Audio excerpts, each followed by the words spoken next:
తక్కువ పెట్టుబడులు ఎక్కువ ఉపాధి అవకాశాలు ఉన్న రంగం పర్యాటకం.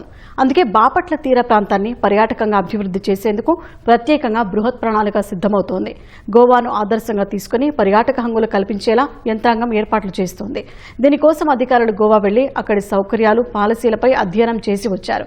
పర్యాటకులను ఆకట్టుకునేలా వసతులు, తీర ప్రాంతం సుందరీకరణ, పారిశుద్ధ్యం, భద్రతా ఏర్పాట్లు, సాంకేతికత వినియోగం, ఉపాధి అవకాశాలపై సమగ్ర నివేదిక సిద్ధం చేస్తున్నారు. భవిష్యత్తులో బాపట్ల పర్యాటకం గోవా స్థాయిలో ఉండబోతోందంటున్న కలెక్టర్ వినోద్ కుమార్తో మా ప్రతినిధి ఎస్పీ చంద్రశేఖర్ ముఖాముఖి.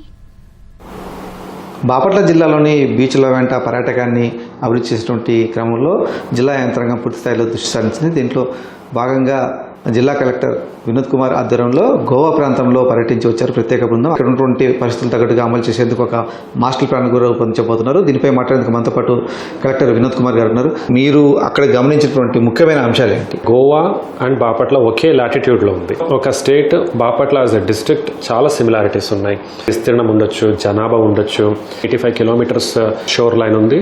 గోవాకి 100 కిలోమీటర్ షోర్ లైన్ ఉంది. వాళ్ళకి ఒక పోర్చుగల్ ఇతిహాసం ఉంది, అది మనకు లేదు.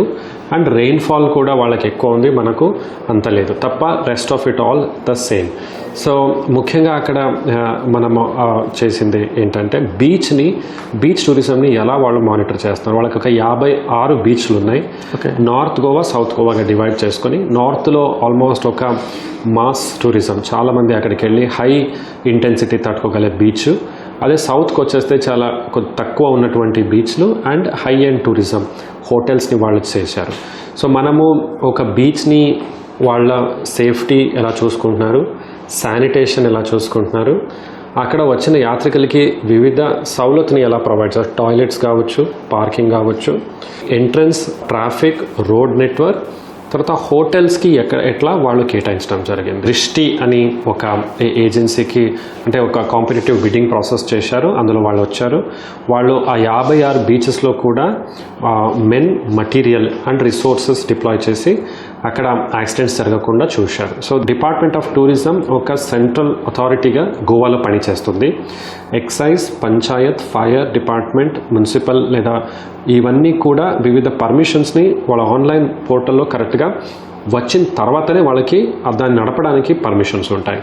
సో ఎక్కడైనా వాళ్ళు పాటించటం లేదు అన్నప్పుడు ఇలాంటి ప్రమాదాలు జరిగి ఉన్నాయి. మనము అవి కూడా డీటెయిల్గా చూడటం జరిగింది. వాళ్ళ గతంలో జరిగిన తప్పులతో కూడా వాళ్ళు నేర్చుకుంటున్నారు. సో ఇంకా అడ్వాన్స్డ్ రూల్స్ని రాయటం కానీ, అడ్వాన్స్ మెథడాలజీ, ఇన్ఫ్యాక్ట్ సేఫ్టీలో వాళ్ళు డ్రోన్స్ని, తర్వాత ఎలక్ట్రికల్ వెహికల్స్ని, అనౌన్స్మెంట్స్ని, సో ఇవన్నీ కూడా ఆర్టిఫిషియల్ ఇంటెలిజెన్స్ని కూడా వాడుతూ ఉన్నారు. సముద్ర తీరం కాబట్టి సిఆర్జెడ్ నిబంధనలు వస్తాయి. అలాగే మనకు మ్యాంగ్రూవ్ ఫారెస్ట్ ఉంది.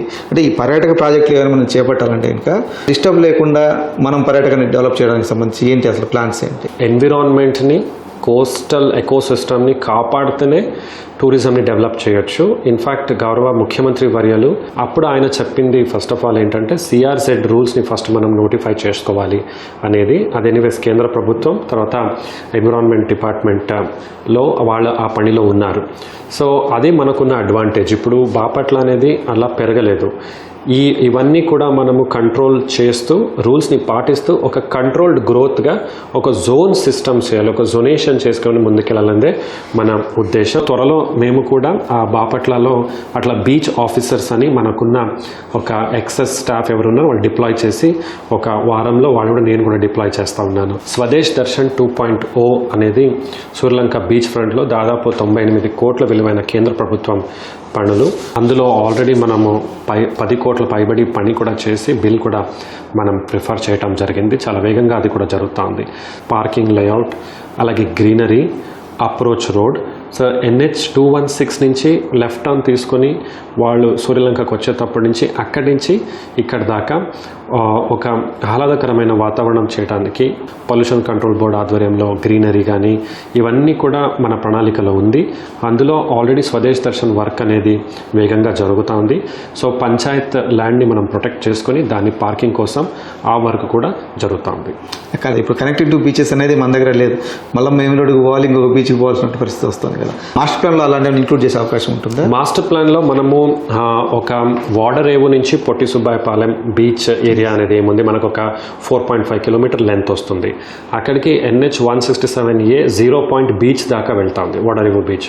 సో అక్కడి నుంచి ఇలా రెండు సైడ్ మనము డివైడ్ అవుతూ బీచ్ కానుకొని రోడ్ని మనం ప్రపోజల్ పెట్టాము. కోస్ట్ నుంచి 1 కిలోమీటర్ ల్యాండ్ అక్కడంతా కూడా డెవలప్ అవ్వాలంటే హైట్ రెస్ట్రిక్షన్ కూడా, అంటే బీచ్ దగ్గర వచ్చే బిల్డింగ్ చాలా హైట్ ఉండకూడదు, ఒక G ఉండాలి. సో నెక్స్ట్ వచ్చేది G+1 ఉండాలి, దాని వెనక G+2 రావాలి. అట్లా చేయటం వలన అన్ని స్ట్రిప్ ఆఫ్ ల్యాండ్కి ఒక బీచ్ వ్యూ అనేది వస్తుంది, రియల్ ఎస్టేట్ అనేది డెవలప్ అవుతుంది, అలాగే ఒక కంట్రోల్డ్గా యాక్సెస్ ఉంటుంది. మనం సూర్యలంక బీచ్ ఏరియాలో వీఆర్ మేకింగ్ ఏ క్యారవాన్ పార్క్ని ఏర్పాటు చేసి అక్కడ దానికి కావాల్సినటువంటి ఫెసిలిటీస్ ఏమైనా అవన్నీ కూడా ఈ డెవలప్మెంట్లో అవి కూడా వస్తాయి. వెహికల్ వచ్చి అక్కడ స్టాండ్ నైట్ అక్కడ హాల్ట్ చేయొచ్చు, వాళ్ళకి కావాల్సినటువంటి మెయింటెనెన్స్ వాళ్ళు చేసుకోవచ్చు, ఎలక్ట్రిసిటీ వాళ్ళు పొందొచ్చు. So all this facilities. Food preparation మనకు ఆల్రెడీ అక్కడ హరిత రిసార్ట్ ఉంది, అక్కడి నుంచి టైఅప్ చేసి వాళ్ళకి ఏ టైంకి వస్తున్నారు, అర్లీ మార్నింగ్ నైట్ వాళ్ళు బయలుదేరి ఇక్కడ అర్లీ మార్నింగ్ చేరుకుంటే బ్రేక్ఫాస్ట్ మనం వాళ్ళకి అప్పు చెప్పటం. సో ఇట్స్ ఆల్ ఆల్రెడీ ఈ ప్లానింగ్ అనేది కంప్లీట్ అయింది. ఎగ్జిక్యూషన్లో ఆ పార్క్ అనేది మనం కంప్లీట్ చేయాలి. సో ఆర్గానిక్ వేస్ట్ని మనం డీకంపోజ్ చేసి will make it a manure, that also we will sell. Goa of the east coast లాగా ముందుకెళ్ళడానికి it's a long shot, but we're making our 100% efforts దీంట్లో పెడతా ఉన్నాం. భవిష్యత్తులో బాపట్ల తీర ప్రాంతం అంతా కూడా గోవా స్థాయిలో తీర్చిదిద్దే విధంగా కూడా తమ ప్రణాళికలు ఉండబోతున్నాయని చెప్పేసి కలెక్టర్ వినోద్ కుమార్ చెప్తూ ఉన్నారు. కెమెరామెన్ కేశవతో పూర్ణ చంద్రశేఖర్, ఈటీవీ న్యూస్, బాపట్ల.